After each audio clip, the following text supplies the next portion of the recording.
Your firm has evolved from when you first started out. Think about the changes that you've made. You've added in technology. You've improved processes. You have expertise that you didn't have when you first started this journey. And as a result of that, it means that your systems, they are so much faster than they were when you first started. This is Lauren Fogelman with Business Success Solution, and I am showing accounting firm owners how to be able to double their revenue working half the time. So, automation. Now, something that is done in a couple of minutes, maybe, used to take an hour or so. Everything is a fraction of time when you add automation in, and AI has been changing the game as well. So, when you go ahead and automate things, it's possible that you end up earning less revenue. Yes, I know that sounds backwards. You're supposed to be gaining because of efficiency. But when your fees are tied to time, and I talk about this over and over and over again, then the more efficient you become, the less revenue potential you earn from your current client base. So this applies whether you have a fixed fee or an hourly rate. The more that you are improving efficiencies because of expertise, technology, improved processes, it takes a hit because the work that you used to do manually or at a slower pace is now done a lot faster, and your fees are still connected to time. So we want to be able to change that because this puts you in a catch-22. And this is something where we want to be able to give you the way to be able to set up your firm based on the value instead of the time it takes or the technical side of what you're doing. Because when you focus on the technical aspects of what you're doing, the time it takes, and the only way to be able to grow your revenue is to either work more hours or to add more clients. And neither one of those is really sustainable for firm owners over the long run. And this is something that Sandra experienced also, and I want to be able to share about this. In about 60 days, she acquired another firm, and as a result of that, she went from 40 clients to over 100 clients. And in the beginning, she was thrilled because it seemed like success to her. But the growth brought on a new set of problems, especially having such rapid growth. As a result of this, Sandra added 2 new employees to her team. Her schedule was at capacity, and she ended up working between 50, 60 hours a week. But she also was juggling so many roles to keep everything moving forward. And that's because that rapid growth that she had created a new set of problems.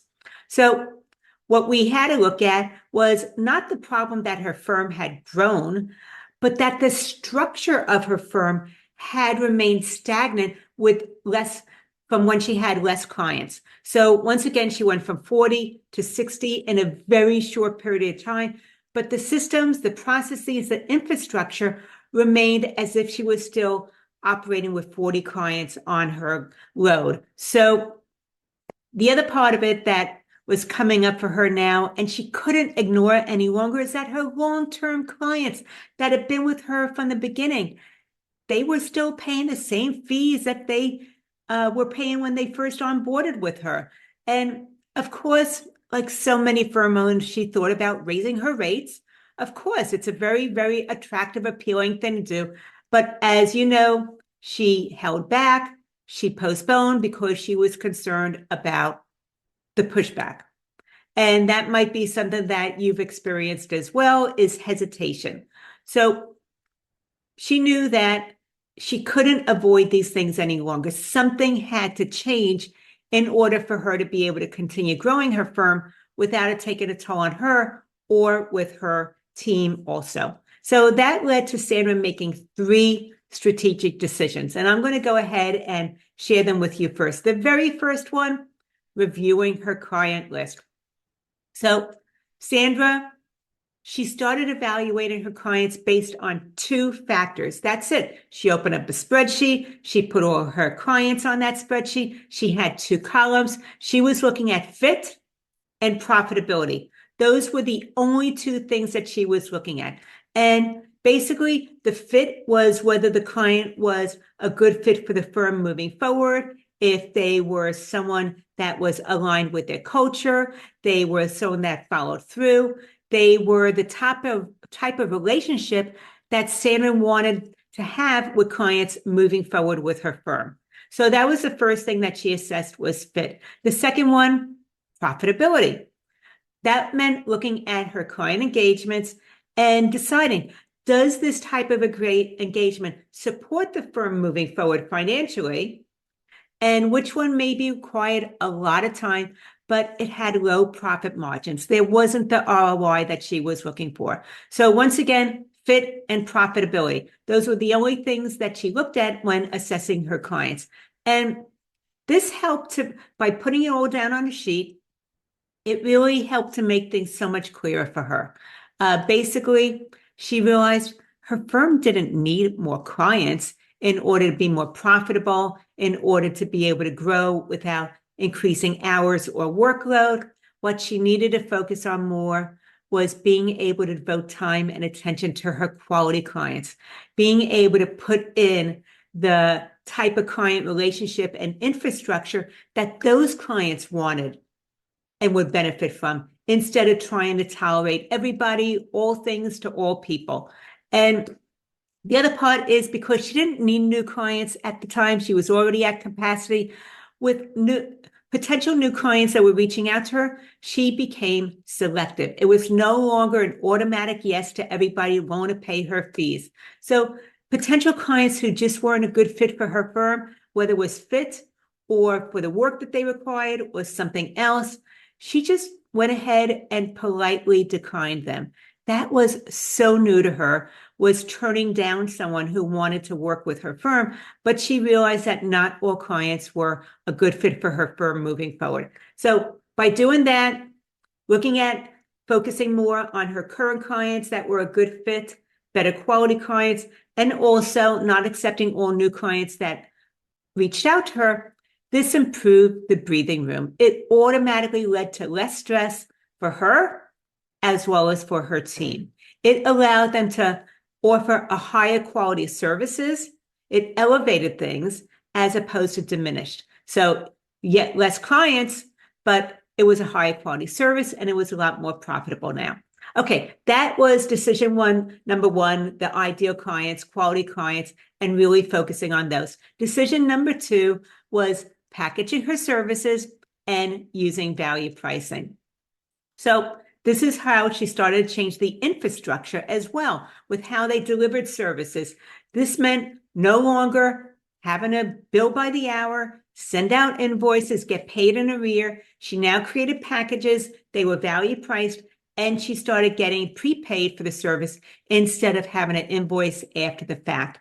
And with each package that we created together, it was very, very clear as to the level of support that a client would receive, the type of services that were included in for clients, the financial reviews, communication, and how that was handled when questions came up, and also advisory meetings. This was the start of her being able to finally separate her fees from hours. And also the benefit for her as well as her firm is that it created predictable pricing for her. So she knew what to expect each month. She wasn't now chasing money. It also gave predictable pricing to her clients, and that helped them with budgeting. It created a lot of transparency. There was one other thing that we added in, which created a whole new stream of income, the paid diagnostic before doing any cleanup work or any projects. So with that, instead of having a potential new client reach out to her, quickly reviewing the books and then moving them forward into giving them some type of monthly estimate, she slowed down the onboarding process. Remember, she didn't need every single new client. So she felt comfortable putting this in place. And as a result of that, she was able to really charge for reviewing the books, something she previously gave away for free. Like I said, it created a whole new stream of income.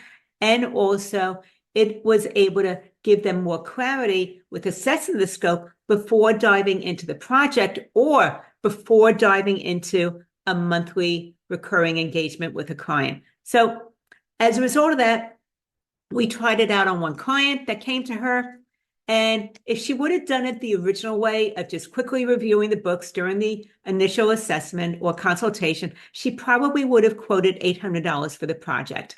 But she moved them into a paid diagnostic. She was able to really thoroughly scope the project. She found things she would have missed on a quick review. She went ahead and priced that same project, no additional time spent working, at $2,500, because now there was transparency into what needed to be changed. Nothing else had changed, but the ability to really scope things out thoroughly, as well as how she talked about it with clients. So there was clarity, there was confidence in being able to come to that conversation with the investment for it. And this led to number 3 of her changes, resetting her legacy client pricing. So that was the one thing that she had been postponing for years. She was afraid of it. She didn't want the pushback, but she realized that she's had these clients for years and nothing changed as far as the fees that they were paying, even though the scope had changed or the complexity, or she now had more expertise than when she first started out with these clients. And because that, some of those clients had a rate increase of 50%, some a little bit less, some a little bit more, but on average, it was about 50% with her long-term legacy clients. She, of course, expected resistance, that they would come back and question her and challenge her, but that isn't what happened at all. She was so amazed because the majority of her clients immediately accepted the new pricing without any pushbacks. And yes, a couple of them asked questions. They wanted to know why, or they needed more clarity, or they wanted to understand what was changing. But once Sandra went ahead and explained the services, the structure, they said yes and continued moving forward with the firm. They did not leave en masse as she was concerned about. And because of that, those adjustments brought in an additional $50,000 in revenue without any additional time spent working or needing any new clients. And that was an eye-opener for her. Everything started to change because of that. So as a result of this, moving forward with the packages, the value pricing, being more selective with her clients, she was able to reduce her workload from that 50 to 60 hours a week down to about 35 on average. And she regularly took Fridays off. It was something that she now had blocked out her Fridays, no longer putting out fires or trying to do catch up or anything like that. She was now taking care of herself instead of trying to take care of everybody else at the cost of her own well-being. And she also found that her client base, so much more enjoyable to work with. Plus, her team enjoyed working with them. Revenue increased without adding more clients to her roster. And this is because everything was more transparent with the packaging, the pricing. It was no longer a guessing game or saying something to bring on a new client and then having regrets later on. Now, I know that with potential new clients, you might wonder how the conversation goes, especially when you hear, what do you charge for bookkeeping? And what I want to say is do not immediately quote a price. You want to first understand their situation. So their question might not change, but what happens is your response does. Instead of giving them that hourly rate or giving them a monthly fee and then later on regretting it because you undercharged and you're hoping to make it up later on, you want to say, before I go ahead and quote a service or a fee for you, I begin with a financial diagnostic to really look at your books and assess where things are at. And that is a way for me to be able to see what's required, be able to give you something that is accurate, and it removes all the guesswork. And after that, they might ask how that works. And what you're going to say to them is, well, before we move forward, why don't you tell me about some of the financial challenges that are coming up for you right now? And they will go ahead and explain what their concerns are. And that's when you offer or discuss the next step. You're going to tell them about the financial diagnostic review. You're going to let them know that it reviews their books as well as their financial structure. And then you're going to recommend the things after you do that review of how to get their books up to date and accurate. You'll let them know that the investment for the diagnostic is $500. Remember, it was something you previously gave away for free. Now you're getting that new stream of income, just like Sandra does, $500 for the investment. And you get prepaid before you start doing the work. It is very, very client-centered, trust me. So once the diagnostic and cleanup are complete, then you can go ahead and confidently recommend the right service package. It is very, very transparent. You're very clear and confident with what they need moving forward. Removes all the guesswork. So this focus on clarity and support, not on hours or the tasks that you tend to be doing for your clients. So if you want to start moving in this direction, then I want you to just do one simple exercise. Open up that sheet just like Sandra did. Put all your clients there and then grade each client from A to F. And you want to look at just two factors when grading them: fit and profitability. That is it. And after you do that, you want to identify which are the clients who are a best fit for moving forward for your firm, and which are the ones that are maybe taking more time, they're a headache to work with, they add stress, they're lower profit margin. And as a result of that, they might not be a good fit for your firm because not only are they not a right fit, but they also have low profit margin on what you're doing for them because of all the additional things or the headaches that go with it. And that is going to give you some insights as to how your firm can start to evolve right now, right here. You don't have to wait any longer. So getting back to Sandra, because these strategic changes that she made, she realized that growth does not mean having to work longer hours or adding in more clients. Her firm very, very quickly became more profitable, easier to operate because she was very intentional with the decisions about client selection, service structure, as well as pricing.